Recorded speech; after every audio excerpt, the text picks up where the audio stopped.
Le Seigneur soit avec vous. Évangile de Jésus-Christ selon saint Luc. Certains disciples de Jésus parlaient du temple, admirant la beauté des pierres et les dons des fidèles. Jésus leur dit: ce que vous contemplez, des jours viendront où il n'en restera pas pierre sur pierre. Tout sera détruit.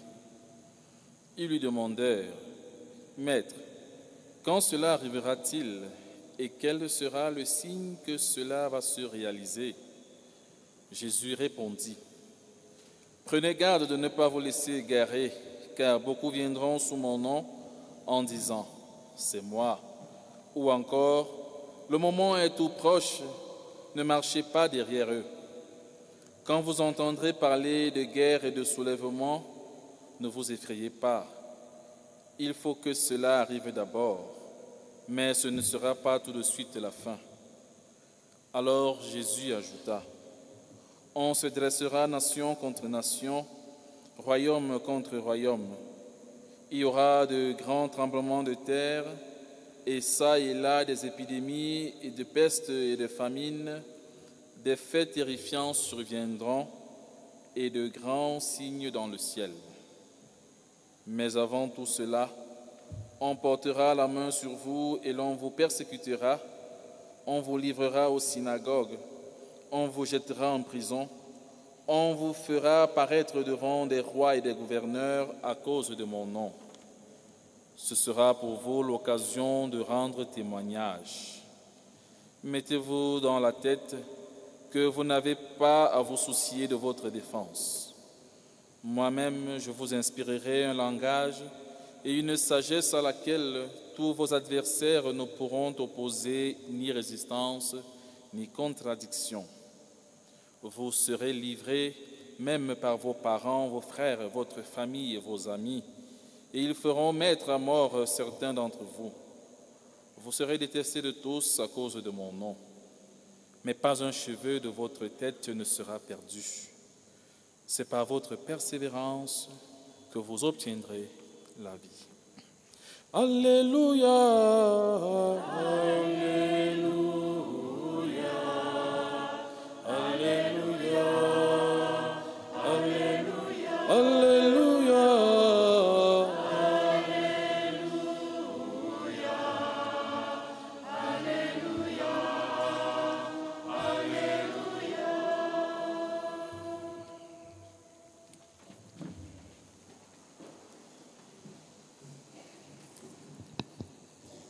Bien, chers frères et sœurs, bonsoir. Bon dimanche.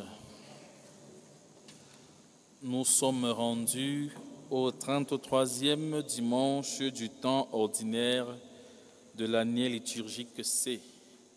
Et comme vous pouvez le constater, nous nous acheminons peu à peu vers la fin de l'année liturgique.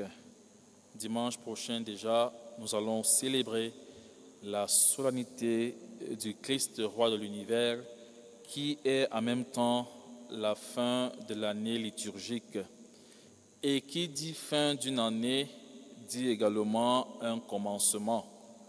Et donc, vous allez le constater, les textes de ces derniers dimanches nous plongent déjà vers un certain bilan. Vous savez, quand l'année finit ou alors à la fin de chaque chose, on s'assoit pour faire les comptes, pour voir ce qui n'a pas été bon et se projeter pour l'année suivante ou alors pour l'affaire suivante que nous voulons engager. La parole de Dieu de ce dimanche nous invite à méditer sur ce que l'on peut entendre ou alors comprendre par le jour du Seigneur. Le sens du terme « le jour du Seigneur ». Dans la première lecture qui nous est tirée, ou alors qui est un extrait du livre de Malachie, le Seigneur parle par la bouche de son messager. C'est ça. Malachie veut dire « mon messager ». Et donc le Seigneur parle par la bouche de son messager.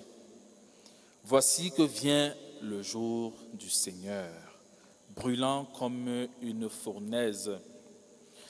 Pour nous, chrétiens, nous concevons Dieu comme notre Père, un Père bien-aimant, un Père qui est plein de tendresse, un Père plein de miséricorde. Et donc, en principe, lorsque nous entendons le terme « le jour du Seigneur » qui doit venir, pour nous chrétiens, normalement, ça devrait être une joie. Voyez-vous, faisons-nous une image de cette famille où un père responsable, un père qui est aimé par ses enfants, lorsque ceux-ci savent que la journée est en train de se terminer et que ce dernier doit revenir à la maison, les enfants ou alors tous les membres de la maison sont contents parce que le père rentre à la maison. Le père revient. Lorsqu'il est parti en voyage et que l'on connaît le jour de son retour, nous devons normalement être contents. Cela doit être de même pour nous autres chrétiens lorsqu'on commence à se projeter vers le jour du Seigneur. Et Malachie nous dit, c'est un jour brûlant comme une fournaise.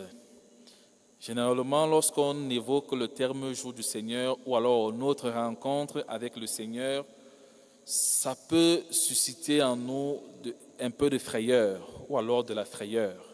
Cela peut susciter en nous de la peur. Et pourquoi est-ce que cela peut susciter en nous de la peur? C'est bien sûr parce que nous avons en tête tout ce que nous pouvons écouter. Lorsque nous nous réveillons le matin et que nous allumons notre télé, notre radio, ou alors que nous allons faire un tour dans les réseaux sociaux, nous verrons tellement de mauvaises nouvelles. Il y a eu guerre par là, de ce côté-ci, il y a eu des attentats, là il y a eu tremblement de terre, éruption volcanique, les épidémies par-ci, et ainsi de suite. Toutes ces choses-là peuvent nous faire peur et on peut avoir à l'idée ce que certaines personnes ont eu à nous dire que voilà, quand vous voyez ces jours, quand vous voyez ces choses-là, c'est parce que la fin du monde est proche. Bon, je ne sais pas pour vous ici, dans mon pays, certaines personnes nous ont dit en l'an 2000 que le monde devait s'arrêter, que c'était la fin du monde. Bon, nous sommes encore là en 2025. Peut-être nous allons encore continuer et ainsi de suite. Le jour du Seigneur peut surgir chaque jour. Parce que souvenons-nous, le Seigneur lui-même nous le dit, nul ne connaît ni le jour ni l'heure. Pas même Jésus, le Fils bien-aimé du Père. Lui non plus ne connaît pas le jour. Seul le Père connaît le jour et l'heure où cela arrivera. Jésus nous met donc aujourd'hui en confiance. Lorsque vous verrez toutes ces choses-là, n'ayez pas peur, ce ne sera pas encore le moment, parce que toutes ces choses-là doivent arriver.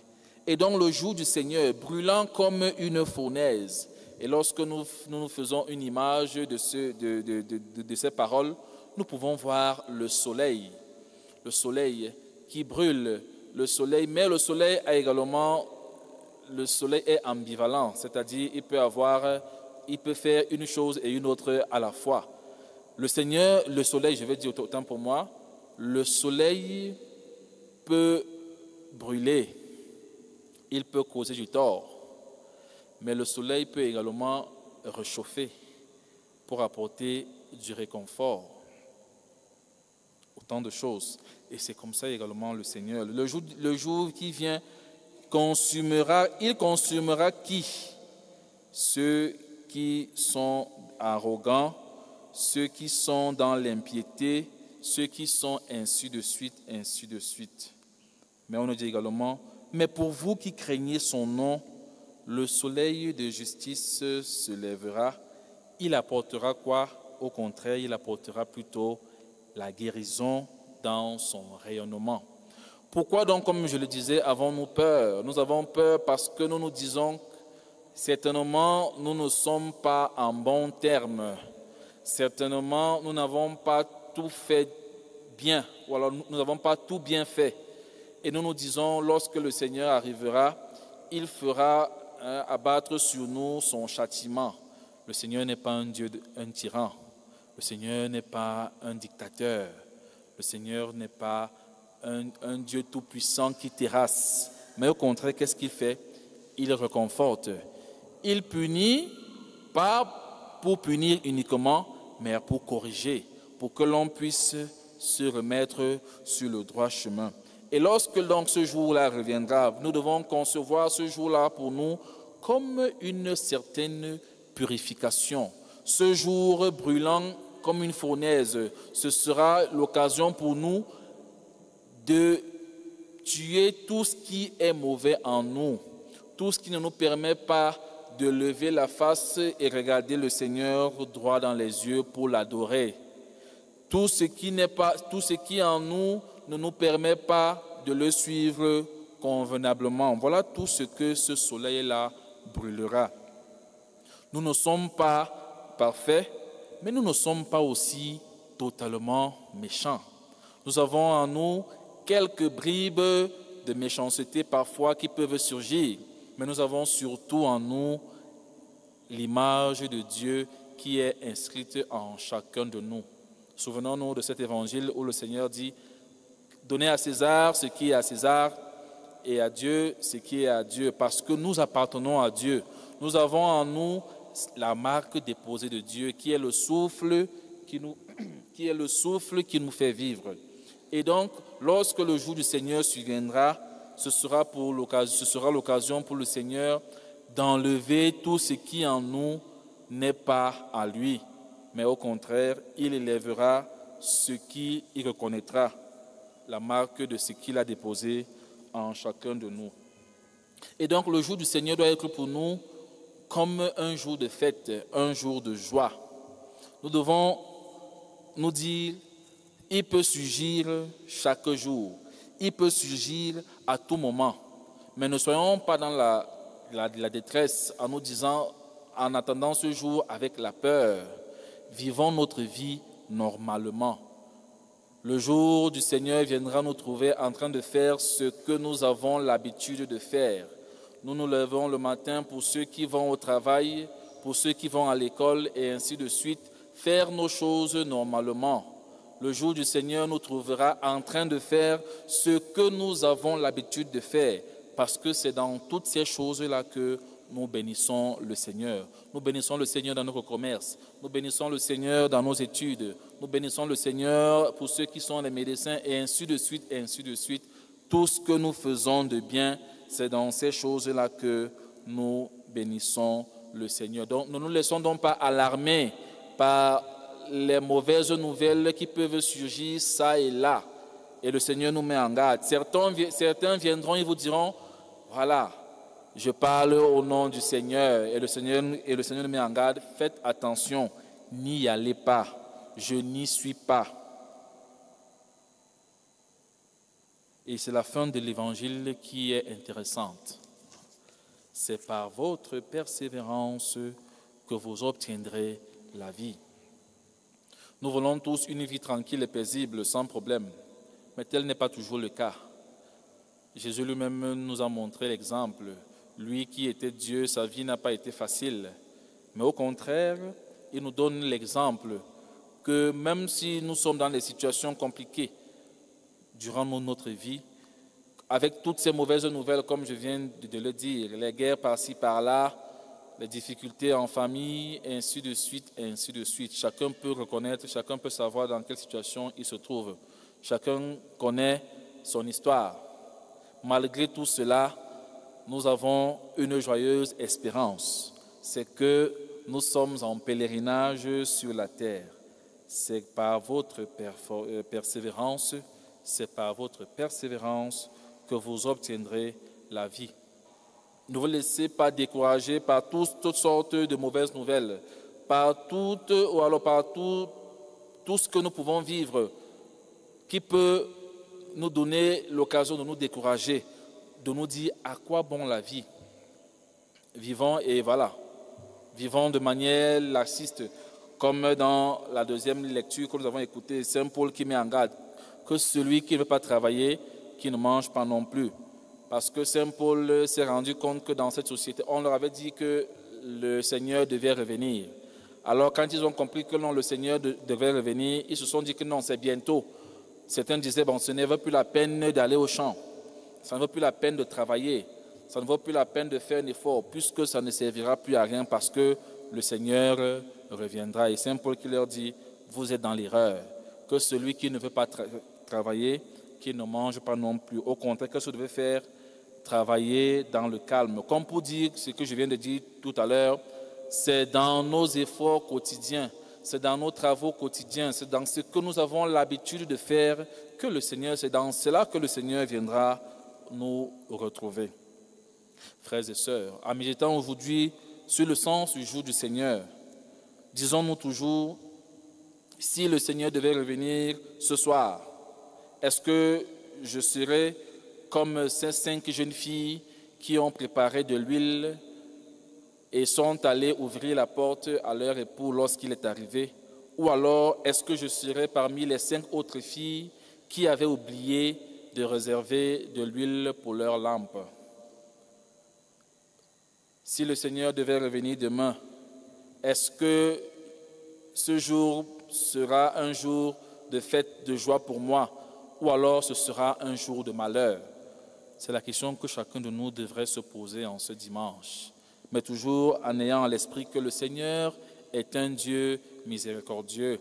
Il n'y a pas un péché qui soit plus grand que le Seigneur, mais cela ne veut pas dire également de vivre comme des personnes qui n'ont aucune espérance. Parce que comme je l'ai dit dès le début de notre célébration, notre espérance, elle est grande. Et nous sommes en pèlerinage sur la terre. Nous voulons qu'à la fin de notre parcours sur terre, que lorsque nous irons face à face avec nous, notre Seigneur, que notre charité soit davantage plus grande que ce que nous avons fait de mal. Que lorsque nous serons pesés à la balance, que le prix de notre amour envers nos frères et sœurs, le prix de notre charité, le prix de notre écoute, le prix du fait que nous nous sommes faits disponibles, le prix de ainsi de suite, ainsi de suite. Dimanche prochain, si je ne me trompe pas, nous allons écouter l'évangile qui nous dira pour les autres iront à droite et les autres à gauche. Disons-nous que nous voulons être toujours dans le camp des gagnants. Nous voulons être dans le camp du Seigneur, pas le camp des autres, pas le camp de la perdition. Faisons toujours l'effort de nous retrouver dans le camp des gagnants, pour que lorsque ce jour viendra, ce jour grand, que ce soit pour nous un jour de fête et non un jour de lamentation.